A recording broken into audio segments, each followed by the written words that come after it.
কিছুক্ষণ আগে ঘটল ভয়ঙ্কর দুর্ঘটনা।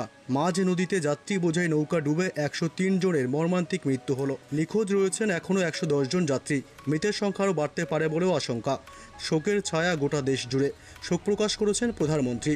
বিয়ে বাড়ির অনুষ্ঠান থেকে ফেরার পথে আচমকাই নদীতে ডুবে যায় যাত্রীবাহী নৌকাটি। ওই নৌকায় ছিলেন প্রায় 300 জনেরও বেশি যাত্রী। এই ভয়ঙ্কর দুর্ঘটনায় ব্যাপক আতঙ্কিত যাত্রীরা। নিখোঁজদের খোঁজ চালাতে চলছে জোরকদমে উদ্ধার কাজ। তবে কখন, কোথায়, কিভাবে ঘটল এই ভয়ঙ্কর মর্মান্তিক দুর্ঘটনা, এ বিষয়ে সবই বিস্তারিত জানিয়ে দেব এই খবরে। বিস্তারিত জানতে খবরটি অবশ্যই শেষ পর্যন্ত দেখবেন। আর সবার আগে সবার প্রথম পরবর্তী লেটেস্ট খবরগুলি জানতে আমাদের ইউটিউব চ্যানেলটি সাবস্ক্রাইব করে আমাদের সঙ্গে থাকবেন।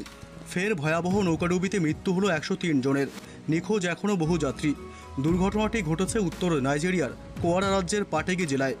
জানা গিয়েছে, সকালে একটি বিয়েবাড়ির অনুষ্ঠান থেকে ফেরার পথে আচমকাই নাইজার নদীতে ডুবে যায় যাত্রীবাহী নৌকাটি। ওই নৌকায় ছিলেন প্রায় 300 জনেরও বেশি যাত্রী, যার মধ্যে মৃত্যু হয়েছে 103 জনের। তাদের দেহ উদ্ধার করা হয়েছে। মৃতদের মধ্যে রয়েছে অনেক শিশুও। জীবিত অবস্থায় উদ্ধার করা হয়েছে 100 জনকে। এখনও পর্যন্ত নিখোঁজ রয়েছেন বহু যাত্রী। মৃতের সংখ্যা আরও বাড়তে পারে বলেও আশঙ্কা। চলছে জোরকদমে উদ্ধার কাজ। তবে নাইজেরিয়ার সরকারের তরফে এ বিষয়ে কিছুই জানানো হয়নি। স্থানীয় প্রশাসন সূত্রে খবর, ওই নৌকাটিতে অতিরিক্ত যাত্রী উঠেছিলেন। সেই কারণেই ঘটেছে এমন মর্মান্তিক দুর্ঘটনা।